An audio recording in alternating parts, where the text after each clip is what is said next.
जय हिंद भाभी जी। अब जाइए, मिठाई का डब्बा लेके आइए और मेरा मुंह मीठा करवाइए। बहुत बहुत मुबारक हो आपको। मिठाई? किस खुशी में? और तुम मुझे जय हिंद क्यों बोल रहे हो? अरे भाभी जी, आप कैसी बातें कर रही हैं? अब एक फौजी की बीवी को जय हिंद बोल के रिस्पेक्ट नहीं दूंगा तो और कैसे दूंगा?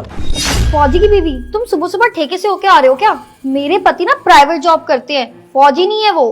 अरे भाभी जी, प्राइवेट जॉब पहले करते थे लेकिन अब नहीं, उनका फौज में सिलेक्शन हो गया। ये देखिए ज्वाइनिंग लेटर। लगता है तुम ना किसी गलत पत्ते पे आ गए हो। ये लेटर उनका हो ही नहीं सकता। अरे भाभी जी, मैं सच कह रहा हूं, आपके हाथ में ज्वाइनिंग लेटर है, आप खुद नाम देख लीजिए, सन्नी दीवान, और ये F101, यही तो एड्रेस है ना? एड्रेस तो यही का है, बट ये कैसे हो सकता है? अरे भाभी जी, आप कैसी बात कर रहे हैं? क्यों नहीं हो सकता ये सब? सनी भैया कितनी मेहनत कर रहे थे, कितने टाइम से मेहनत कर रहे थे। अब उनका तो फौज में सिलेक्शन होना ही था ना। अब आप टेंशन मत लीजिए, अब आप एक फौजी की बीवी हैं, आप खुश रहिए। और हाँ, मैं यहां से गुजरूंगा ना तो अगली बार मिठाई का डब्बा जरूर लूंगा आपसे, ठीक है? अच्छा जी, मैं चलता हूं, आप ध्यान रखिएगा। काव्या, क्या हुआ? और तुम पोस्टमैन से इतनी क्या बात कर रही थी? सनी, वो सब छोड़ो, ये बताओ कि ये क्या है? अरे, ये तो मेरा आर्मी का ज्वाइनिंग लेटर है। मुझे तो यकीन ही नहीं हो रहा कि मेरा सिलेक्शन हो गया है। लेकिन तुम खुश क्यों नहीं लग रही हो? अरे बट तुम तो प्राइवेट जॉब करते हो ना, तो तुम्हें आर्मी का लेटर कैसे आ सकता है?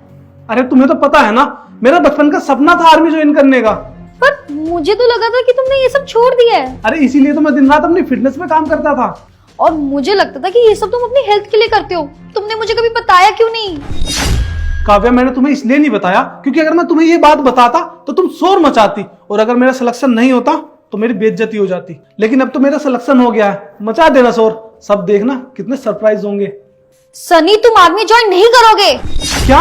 ये क्या बोल रही हो तुम? सनी, मैं एकदम सही कह रही हूँ, तुम आर्मी ज्वाइन नहीं करोगे। तुम्हें पता भी है कि कितनी रिस्की जॉब है ये। अगर तुम आर्मी में चले जाओगे तो मैं पीछे से अकेली कैसे रहूंगी? और तुम्हें तो पता है ना कि इसमें जान का खतरा होता है। नहीं नहीं सनी, तुम आर्मी ज्वाइन नहीं कर सकते। तुम्हें तो पता है ना उसमें जान का कितना खतरा होता है। और सनी, तुम्हें पता है ना कि मैं प्रेग्नेंट हूँ। तुम्हारे जाने के बाद इस बच्चे का ध्यान और मेरा ध्यान कौन रखेगा? तुम्हें पता है ना कि आर्मी में जान का कितना खतरा रहता है। और अगर पीछे से तुम्हें कुछ हो गया, तुम्हारी जान चली गई, तो मेरा क्या होएगा? इस बच्चे का क्या होएगा? नहीं नहीं सनी, मुझे बहुत डर लग रहा है। तुम नहीं ज्वाइन करोगे। तुम आर्मी नहीं ज्वाइन कर सकते, तो नहीं ज्वाइन कर सकते। तो हम तुम्हारे बिना कैसे रहेंगे सनी? मैं इस बच्चे को अकेले कैसे पालूंगी?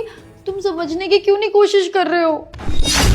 काव्या, इसमें डरने की क्या बात है? बाकी ये तो प्राउड करने की बात है कि तुम्हारा पति बॉर्डर पे खड़ा है। अरे ये तो एक सम्मान की बात है। ये सम्मान हर किसी को नहीं मिल पाता। काव्या, तुम्हें पता है मेरे पापा क्या कहते थे?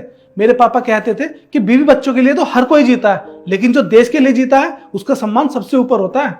काव्या, मुझे कुछ हो या ना हो ये तो मुझे पता नहीं है, लेकिन मुझे ये जरूर पता है जब मैं फौजी की ड्रेस पहन के बाहर निकलूंगा ना तो लोग मेरे साथ साथ तुम्हारा भी सम्मान करेंगे। क्योंकि फौजी की बीवी एक योद्धा बन जाती है, क्योंकि उसके अंदर बलिदान की भावना आ जाती है। और काव्या, मैं चाहता हूं कि लोग तुम्हें भी सैल्यूट करें। सनी, तुम अभी जाओ और मिठाई लेकर आओ। मैं पूरे मोहल्ले का मुंह मीठा करवाऊंगी और सबको गर्व से बताऊंगी कि मेरा पति मिस्टर सनी धीमान इस देश का फौजी और रक्षक है।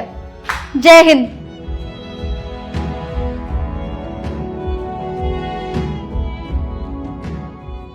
तो दोस्तों, अगर हम घर में चैन की नींद सो रहे हैं तो उसका कारण सिर्फ और सिर्फ हमारे बॉर्डर पे खड़े फौजी भाई हैं। और किसी भी इंसान को फौज में जाने के लिए डर की नहीं, गर्व की बात होनी चाहिए। इसीलिए मैं आपसे कह रहा हूं कि ये वीडियो आपको कैसी लगी कमेंट करके बताइए, और अच्छी लगी है तो अपने फैमिली और दोस्तों में शेयर कीजिए। हमारे पेज को फॉलो भी कर सकते हैं। धन्यवाद।